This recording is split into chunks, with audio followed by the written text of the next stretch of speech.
let's get started with the first poll. So I just wanted to know how many of you are planning to take the GMAT. You're planning to do an MBA in 2020-21. I just want to kind of just get a rough show of hands in the poll window. So if you can just go ahead and let me know.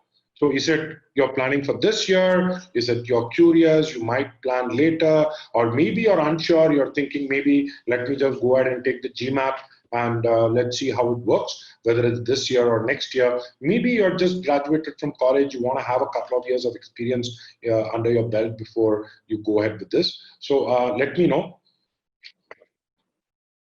All right, great. So I'm going to be ending the poll. So in case you have your responses, please type it in. Okay, so I'm going to ending the poll now. So what we have is overwhelming majority of you seem to be looking at doing it this year. Excellent. So that means you have to take the GMAT by August, right? So that's really the game plan that you need to have.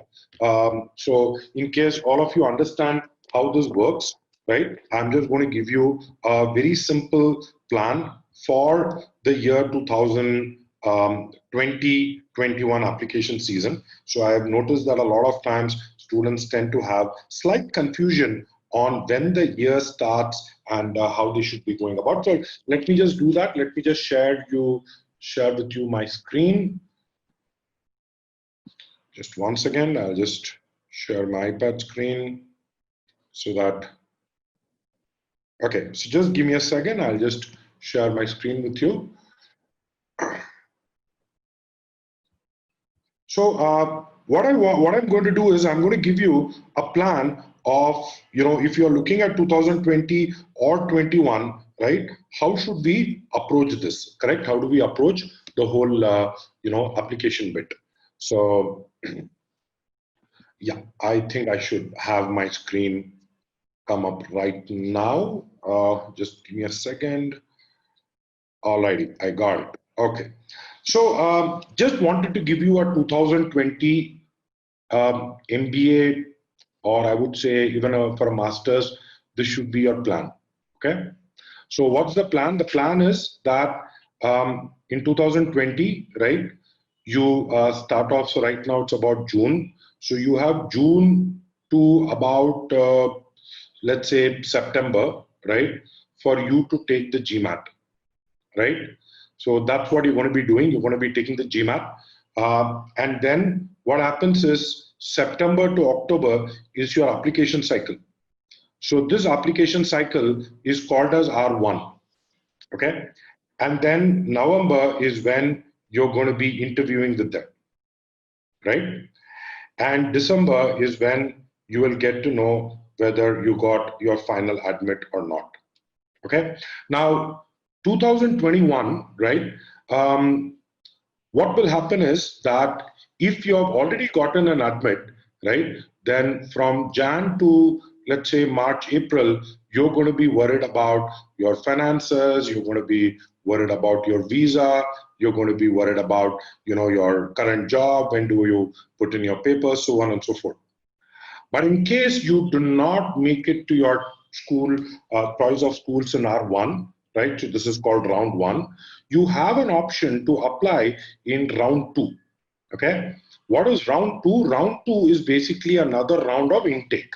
So what will happen over there is that Jan to Feb is when you're going to be applying in R2. March is typically when you interview with them. April is when you get to know the details of your admit. Then what happens is May, June will be when you will end up doing this bit, the bit on, getting your finances, visa, job. So this part actually will come over here, right? So you realize why it is sometimes advantageous is because you got a good 6 months lead, right? If you end up applying in R1, correct? That is one of the advantages. But the other advantage also is in terms of probability of admission, in some sense, it becomes easier if you apply in R1, correct? Now think about it, right? If you apply in R2, there may be no R3. This year we had a very special case, but apart from that, usually R3 is not something we recommend. So what that will essentially mean is that you will join school if it is outside of India in September of 2021. Correct? So right now, whatever we are doing is towards getting entry into a program in September of 2021.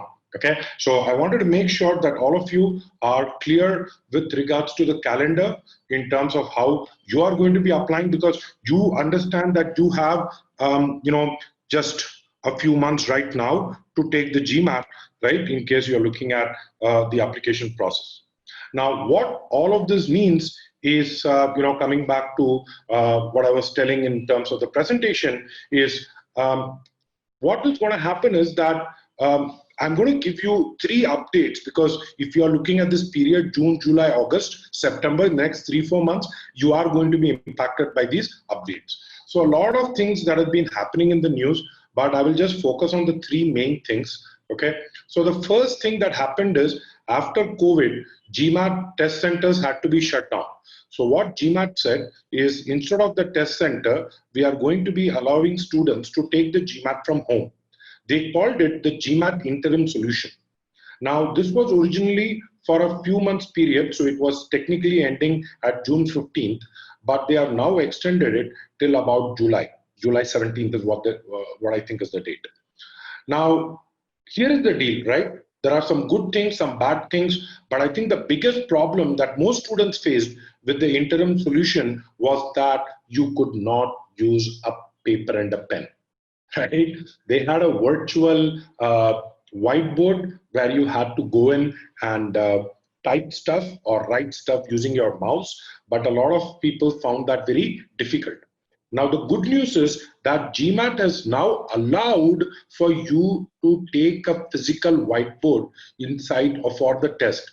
So when you're taking the test at home, you are actually going to go with a physical whiteboard along with the virtual whiteboard. So both physical and the virtual whiteboard will be available, right? So obviously the physical whiteboard you'll have to buy, but the virtual whiteboard will be available to you when you kind of go and take the test, right? Now, in India, that's one more update that's happened is that since Monday, since the lockdown lifted, and they are calling it weird.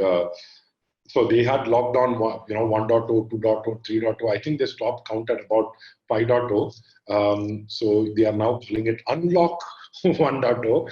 But really, as part of unlock 1.0, what GMAT test centers are doing is they are maintaining social distance inside the test. They are also providing, the usual set of sanitizers and everything. When you take a test at the test center, obviously, you go back to the old method. So whatever was applicable to GMAT will continue to be applicable, right? So the changes that were made for the online will be applicable only to online. What these changes are, I'm going to be talking about a little later, correct? So, but the test centers and at home, both are now options available to you.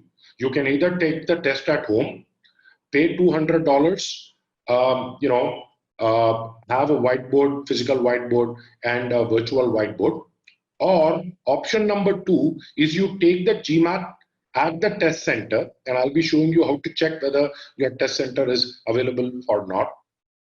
And you go ahead and book your date and take it with the regular scratch pad, right? So if you go to a testing center, they will give you a scratch pad along with a marker kind of pen, right? So that's really the update that you need to know. Rest of it is just white noise. I think there are a lot of things. There was a news Times of India article that came about how GMAT scores are not considered for top schools. So I was just talking to someone at GMAC. So they actually went and spoke to Times of India and said, how could you carry this? And you did not ask us for our opinion and blah, blah, blah. But net, these are what you need to know in terms of the updates. Now, what do we do to actually start? If I were to take the GMAT at home, I'm going to pick that point, okay? So if I were to take the GMAT at home, what is it that I need to do? What is it that I need to keep in mind, right? So first of all, here is a question that I have for you. Is anyone considering to taking the GMAT online? So just wanted to kind of Anybody is thinking of taking the GMAT online, like the one that you take at home, GMAT at home? So if you say yes, that means you are planning to take the GMAT at home, correct? All right. And there are few who are very clear they are not going to take GMAT at home. And then there are few who are still undecided. Great. So I hope I'm going to end the poll now. So I hope this is going to benefit all of you. So let's just see how you guys can offset. So I think there is seemingly a tick towards people wanting to take the GMAT online exam as well, right? So let's now come to what do I do in order to do this. So first is what is allowed, okay? What are the specifications of the physical whiteboard that is allowed today? So they say it should be an erasable whiteboard, okay? And they have given a specification which is slightly, if you look at it, it's probably the size of a iPad Pro, correct? It's about, slightly larger than that, maybe size of your laptop, right? But it's 12 inches by 20 inches. It should be no more than that. So you can assume it's about 1 feet by 1.5 feet. Along with that, you also have a dry erase marker, which is nothing but a marker, right? A marker that can write on a whiteboard. I think dry erase is a US term, okay? And you have an eraser. So typically they have this, ones which have a sponge or a felt kind of surface, right? So that is what you are allowed. Like earlier, the only other thing allowed, okay, is, and by the way, before I get there, one question that I've had a lot of people ask me is, where can I buy this physical whiteboard and the stationery? My answer to that would be Amazon, right? So if you see, there are a lot, but make sure it's 1 feet by 1.5 feet, okay? 12 inches by 20 inches, remember? And you also have a variety of different dry erase markers. In fact, there is also some kind of a combo available, I guess. So those are all things that you could possibly use. So just go ahead to Amazon and buy it. This should be a very simple process. If nothing else, if you're working from home, I'm pretty sure this should be a cool thing to have at your desk, right? What are the things not allowed? So no paper, no pen, no pencil. So those are things that are not allowed. For some odd reason, they have mentioned permanent marker, but why would you want to carry a permanent marker, right? I mean, like you yourself will get confused. So better to keep a erasable marker. And they also don't allow any kind of tissues, napkins, no kind of spray to clear the whiteboard, and the the whole thing should be in a clear slide, correct? And they also don't allow electronic writing tables, okay? So tablets. So this is like the extension that you have to write. That is not allowed. Very clearly they have put it. They have also not put any chalkboard. So in case someone decided to go old school, right? But they're just kind of listing out these. So the only thing that you can have on your table, right? By the way, can anyone tell me what is the only thing that is allowed when you're taking the GMAT, apart from the physical whiteboard and stuff that I mentioned, right? Water, exactly. So yeah, obviously your laptop, right? Your laptop external webcam is, yeah, transparent water bottle, correct. Transparent glass of water or bottle of water, correct, that's right. So in terms of how can you use the whiteboard, my suggestion for you would be to buy the physical whiteboard and start using that while you are taking a test, correct? So if you have been using a scratch pad, right, what I would imagine is that the physical whiteboard, you just need to know where to place it on your table. So your table has to be large enough to accommodate your laptop and your physical whiteboard. But I would basically keep my physical whiteboard as my paper and a pen. What I would make sure is, just going back, is the markers that I'm using.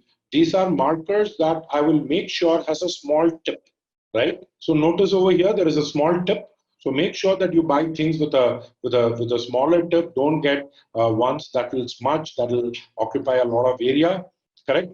And make sure that while you are writing, correct, we had a couple of strategies that we had discussed last time round.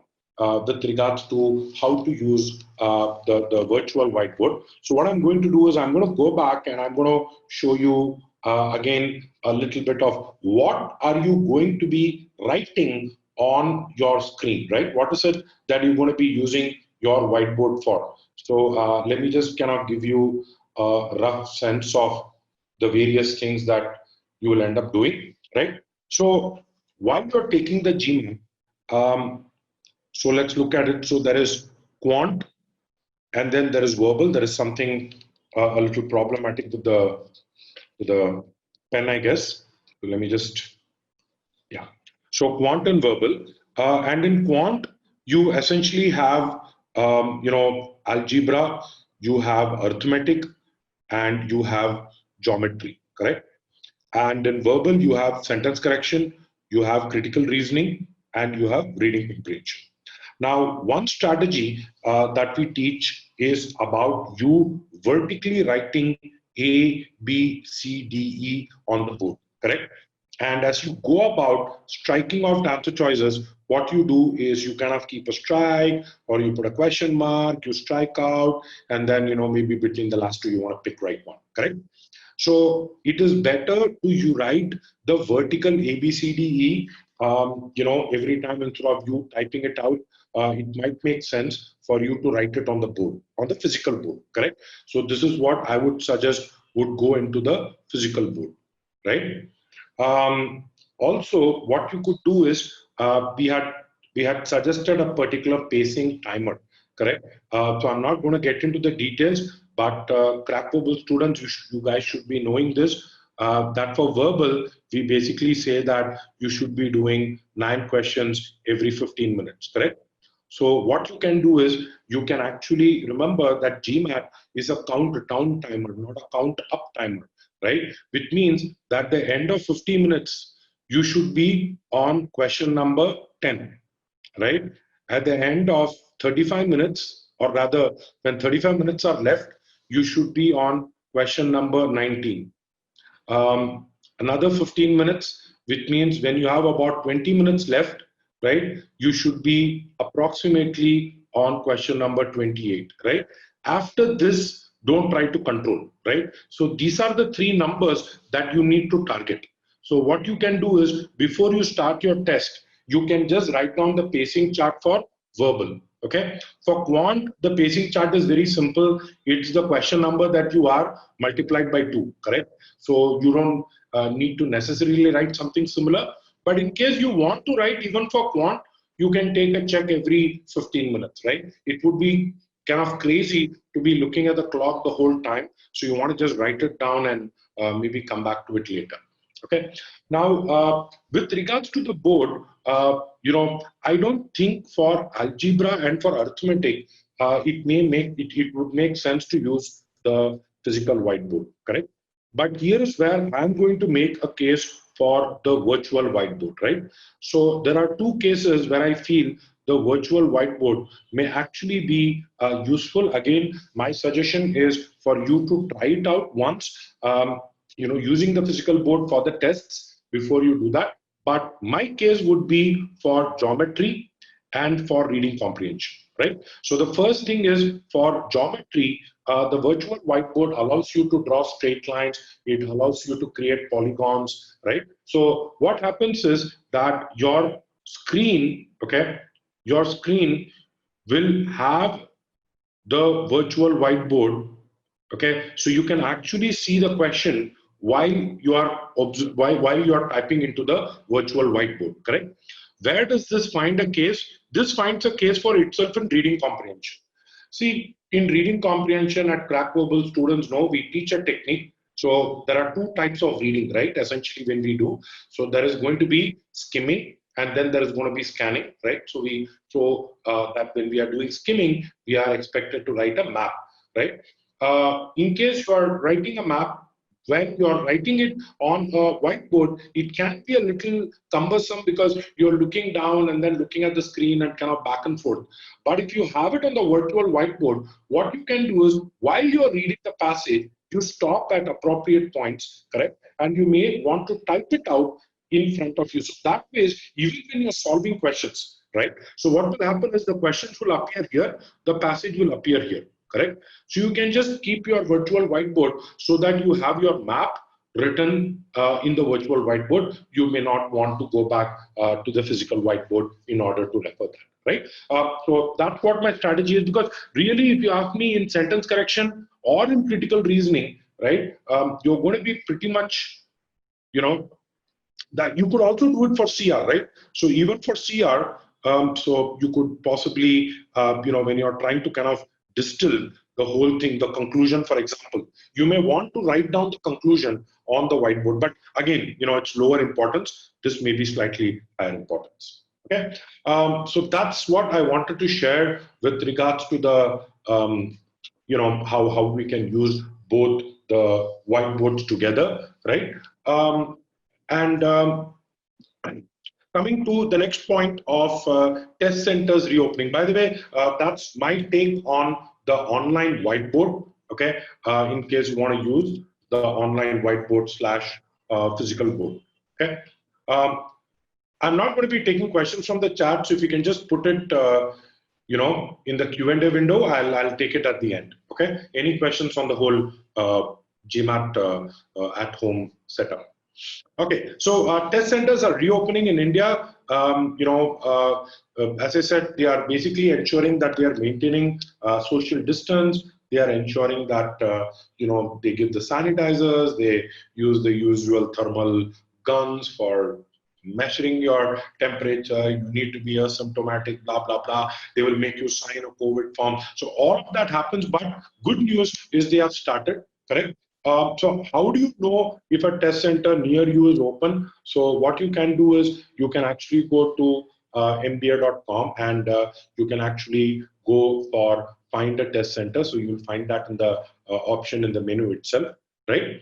And over there, if you actually search, it will also tell you the ones that are closest to you. For example, this one is for Bangalore, and you see that there are a couple of places in Bangalore that it's showing, and then there is one that is showing in Mysore, correct? One other thing that you do is once you select the place, you also want to select a date. So what it will do is it will show you available dates. But one of the things is you will realize that because of the whole social distancing bit, the other issue that has also happened is that they may not be able to accommodate more than a set number of people for these tests. So you may not find test dates available. Okay, so that's one thing that I wanted to kind of show, that you may have test dates that are very immediate.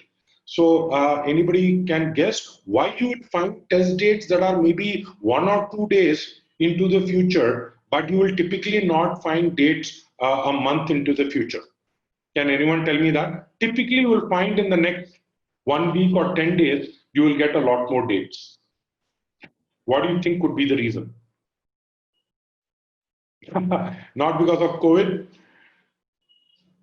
Yeah, people cancel just 10 days before the test, correct? They cancel at the, because you don't want to reschedule. Has anyone rescheduled the test a month before the deadline? No, correct? Or 2 months, because no, these are for people who are booked. So what has happened is, as soon as it opened up, right, it may happen that people have booked that. So you would get this error.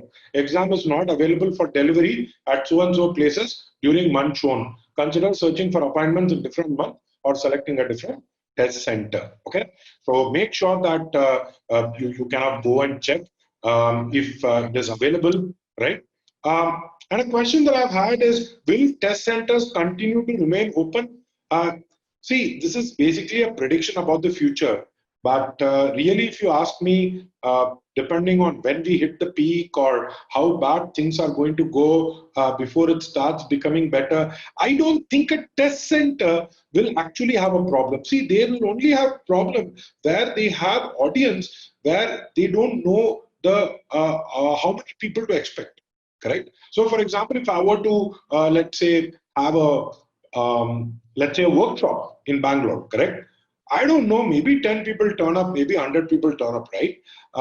So those are the kind of things that will be impacted. Here, you have to go to the test center at a particular date, correct? It's a very, kind of professional environment over there. So everybody is going to take precautions. So I don't think they are going to shut down. So remember that taking the test from a test center will be an option available to you. Okay, I don't see that going away in July or August or September. Okay, irrespective of how it is. And I can speak this only for India.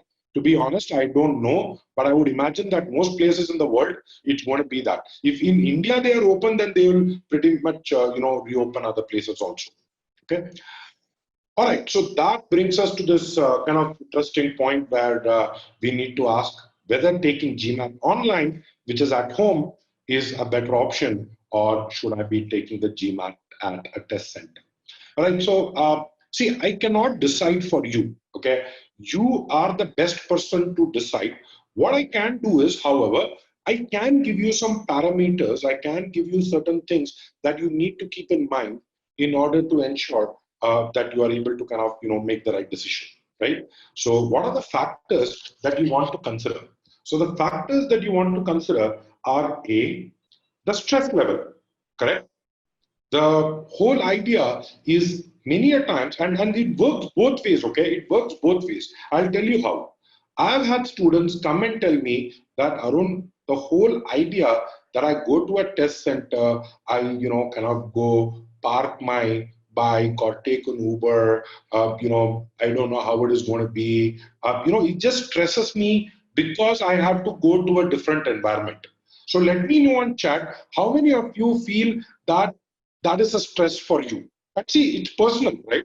Changes from people to people. So, there is nothing wrong in that, correct? So if you feel that it is a stress for you, then you may want to, kind of take it at home. Because what happens when you are taking it at home, you have an environment which is kind of more, like it's your home, right? So you feel more comfortable. So generally, your stress levels will, at least environment does play an impact, correct? I mean, from a psychological perspective, right? If you are a person who gets very anxious, correct? Being at home will just make you a little more calmer. But now I'm going to give you a flip point. I'll give you another point. And the other point is that students who took the GMAT at home test, what they said is throughout the whole process, you have a video feed of yourself, okay, that is going to appear on your screen, right? And I have had students who told me that, that was more annoying for me. I couldn't help but see myself. I was constantly getting distracted. But taking it at home has that advantage. Okay. The second is the GMAT test is $50 cheaper. I don't know if it is going to make a huge, make or break factor, but yeah, $50 is, you're looking at about 3,500 rupees plus the cost of going there and coming there. There is the stress. So you kind of have it slightly cheaper. And I will also tell you something very interesting. Okay. What happens is when you kind of take the GMAT, okay, when you take it at home, which is the interim GMAT, they give you an option to send your GMAT scores to as many schools as you want. And you can also send the scores after you have seen your GMAT score. But if you take the GMAT at a test center, then what you need to do is you need to you need to make sure that you pick the 5 schools before you actually take the test, correct? So that way there is no telling whether those 5 schools should have been the right set, because your scores may change. You may get a higher score than you anticipate, or you may get a lower score than you anticipate. Now, let us say you go back and say, okay, according to my revised GMAT score, I want to send it to more schools. Then again, you need to be paying money for each additional score report. So if you're going to be taking it through the GMAT online, correct? It's basically slightly cheaper. The third factor that I want you to consider is that, see, I have heard again from many of my students. So what they are saying is, Arun, 3 months ago, I couldn't have been sure of taking GMAT from my home because I may not have had the right facility. But what is happening is, yeah, the online is unlimited school for free. So what happens is that many a times, because we have started working from home, correct? How many of you feel that you are now able to do, many calls for hours together? You have your own privacy, you have your own space, you have your own setup, and you have a comfortable work from home setup. You can let me know in the chat window, anybody who has that. Yeah, so you realize you did not have it in February, correct? Yeah. So if I had asked you in Feb, you would have probably said maybe not. But now, just see, right now, taking from my home, yes, the power could go off. But if you're taking it at home, they also use their judgment, correct? So if there is a network issue or a power issue that is happening once in a while, and the test drops, they will allow you to kind of continue with the test. Okay, so that's not the problem. But for whatever reason, if you feel that you don't have the privacy, you don't have the equipment, and you don't want to take the risk of doing it from home, then please go ahead and take it as a center, correct? So that's the third factor. As I said, the comfort, according to me, is also because of, so if you look at it, point number 3 and point number 4 are kind of connected, right? One more advantage over here is that there is no AWS section. So, see, the point is, don't take it from home because you want to avoid AWA, correct? That seems like a fairly frivolous reason for this, but I'm just telling you, I'm just enumerating what are the advantages, disadvantages. So you can get away without having to write AWA, whereas if you go to a test center, you need to write the AWA. And the last point that I mentioned, which is with regards to score sharing. Now, what happens is that you end up not getting your scores for about a week after you take it from home. Okay, a week, 10 days. Now, what happens is you can choose, so you don't need to worry about which school to choose at this point. Once they let you know what the your scores are, after you see your score, you have an option of selecting the schools to which you want to send your scores to. Okay, so this is the benefit that you get only when you're taking it at home. Okay, so these are all things that you need to consider, right? So using that, please use your judgment of how you want to go, but I'll just kind of leave you with a short plan of what you should be doing. So in case you have not started your GMAT MBA journey, right, my first suggestion would be to kind of get a little bit, get a grasp of what are the things that you need to know, you need to learn about it, right? I'm going to be giving you a way by which you can get your profile evaluated. I think a lot of times we put the cart before the horse. I've had people come and tell me, Arun, but I don't know if my GMAT skills will be high enough. I don't know if I'm going to be employed. I don't know if, let's say I'm going to get a scholarship. I don't know how I'm going to finance myself. I don't know if I'm good enough to get into a particular school. I don't know how to select these schools. I don't know what to say in my post-MBA career path. I don't know what I have to tell them about myself. All of these are questions every year students have. Okay, and if you're just patient, right, and especially at CrackVerbal, all of our students, we take you through the whole thing. See, don't get overwhelmed. Okay, there is a lot of information over there. There is a lot of noise, correct? Maybe you can look up our YouTube channel. We have put up a lot of videos where we have tried to break it down, right?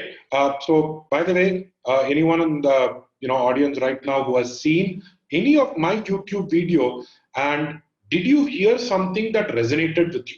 Correct? Did you hear something that made sense? Did you hear something where you said, well, this seems to be less complicated than what I thought it was? Correct? Because what I also feel is people unnecessarily complicate things more than it should.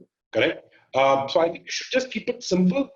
Get your profile evaluated. My recommendation is to start your GMAT prep You're already a CrackVerbal student. Great, you're on the right path. You put a tick on that. Okay. And once you take the GMAT, then you can start working on your application, right? So if you're able to take it by, let's say, August, as I mentioned, then you should be able to apply for the first round starting sometime in September. Okay. Just a note over here, which is the whole point on how things get complicated. So the analogy that I usually give my students, and by the way, I'm just going to let you know how to get your profile evaluated also, right? So Rachel is going to be posting it in the chat window, right? This, right? So what happens is just when I, just on this point, okay, if you end up, spending the next 3 months preparing and taking the GMAT, you have your GMAT score. I gave you the plan. Have your GMAT score by about August, September. Don't worry about applications, correct? But even otherwise, if you have any questions, let us know. But as I said, even in, if you want to lose weight, right? There are so many, pieces of advice. But if you really ask me, there are 3 things that you need in order to lose weight. Can anyone write in the chat window, what are the 3 things you need to lose weight? You need a diet, number 1, very good. Exercise, great. Third, excellent. It is, yeah, you could argue time, hydration, everything, right? Commitment, discipline, determination, right? Consistency, exactly. See what happens, and by the way, we also have the weekend classes. So we have a online course where you can go. It's self-paced, but we also have a weekend live. So whatever we did in this session, this is how I teach on weekends. I have my students coming in tomorrow. We have. Let me just look at my schedule. We have sentence correction in the at 12 to 2, and we have reading comprehension in the afternoon. Right? So what happens is, I believe that when you sign up for a program, correct, the program should give you 3 things, right? The first thing is, it should give you all the theory that you need to know to do well on the GMAT, but no more. I think there is information bloating that is happening out there, correct? There is so much of gyan, and you don't need all of it on the GMAT, to be honest, correct? The second is, you need the right practice and the right approach, correct? Apart from knowing that. And the third thing is, you need motivation to keep you focused on the straight and narrow, correct? So that is really what the GMAT course can do. Really, honestly, I mean, is just think of it as an optimized way, like getting your preparation on steroids, correct? Because that's what I bring to the table as a professional. I can tell you, how to be on the straight and narrow, correct? So that's all I had for you guys. So I'm going to be taking a couple of Q&A that came my way on the GMAT Club thread. So the first question I had was, what do you think I should do if I plan to take the GMAT 3 to 6 months from now? I would not worry about taking the GMAT then. Okay, I would not worry about taking it at home, taking it at center, physical whiteboard, virtual whiteboard. I wouldn't worry about all of this. I would just prepare to ensure that I'm able to improve my scores, correct? 3 to 6 months is, don't worry, okay, focus on the GMAT for now. Okay, I think I kind of answered this question. Do you think test centers will open in a couple of months' time? Well, I would not be able to say for sure, but I have a very, very strong sense, as I told you earlier, that it's not going to shut down. Okay. What I'll also try to do is, I'll also try to see if I can take a couple of questions that I have as part of the Q&A. Is GMAT flexible about the dimensions of the whiteboard? I've already given you the dimensions, so it should be no more. Okay, so it can be less than that also, a smaller one. But why would you want to bring a smaller one? I would say try to max out, right? Try to get something that is as big as a specification, correct? Do we need an external webcam or the laptop camera work? Your laptop camera works perfectly okay, right? You don't need an external webcam. I just told you that in case you have a desktop, they allow for a external webcam. Okay. The The online GMAT, I think, is valid for a year, whereas the GMAT that you take at the center is valid for 5 years. Will you have a break during the online exam? Will it be a disadvantage for you? Yes. So, but it will be more in terms of losing your concentration, correct? As such, your scores will not get impacted. Okay. So I'm just going to go ahead. I see a lot of questions are answered. In Bangalore, there is one at Lal Bagh and Shivaji Nagar. Honestly, I know the one at Dickinson Road. So, I think they all have specifications. You don't need to worry too much on that. I already gave the list, Nitin, for the 2021 September. So you just subtract 6 months before that. So you have to hurry up and try to apply as soon as possible. How does GMAT deal with unexpected technical issues? You don't need to worry. Your test will restart. Okay, so you will not lose the questions that you solved earlier. So you'll continue from where you left. So they have a inbuilt continuity. There is a technical term for it. I forget what it is called, but it's like it will continue from where it left. Okay, so I see a lot of questions on network glitch and stuff like that. But yeah, so all schools, once they start, see, right now online GMAT is there only till July, correct? So the thing is, post July, you would probably have a better sense of things. External wires, mouse and keyboard is allowed along with your laptop. Okay, I'm going to take the last 3 questions. So let me just pick the questions that are not been answered. Will the content be retained after answering a question? Vikanesh asked. Yes, the content will be retained in the whiteboard. Okay.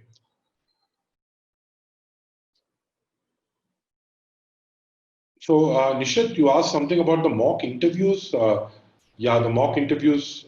I mean, actually, every interview is going to be online, right? How much time is GMAT required for the GMAT? Okay, so my suggestion is please reach out to the CrackVerbal team, okay, and please ensure you get your questions answered, okay. When do we upload the photos of your surrounding? Wherein before your test starts. Okay. Will the GMAT, will the dates be extended for R1? We do not know. Okay. So you can take any test at home, right? So the GMAT will be. Touchscreen laptop is not allowed. Okay. So I see a lot of questions are, kind of related to very specific things. Ravi, on your table, apart from the water and the physical board, nothing else is allowed. You can possible you do it just you upload the photos just before the test starts. Yeah, the simulated mock test won't have this, but there is something called as focus mate. So I don't know if you have seen focus mate, but you can check out. It's a website where you can actually pay someone to watch you doing work. So if that helps, okay, you can go to focus mate and try it out, correct? But none of the mocks would allow you. See, why would a mock really have a proctor watching you, right? I mean, assume that a proctor will watch you, because even in the real GMAT, you're not going to see the face of the proctor, correct? You are just going to interact with him through chat and the voice thing. Yeah, so I would say start preparing for the GMAT now. Okay, as I told you, till August, September, right? You have a choice to basically take the GMAT and keep a score with you so that you can apply later, correct? So make sure that you take the GMAT as early as possible. That would be my submission to you. So let me just kind of also, go back to this. So please stay in touch with us.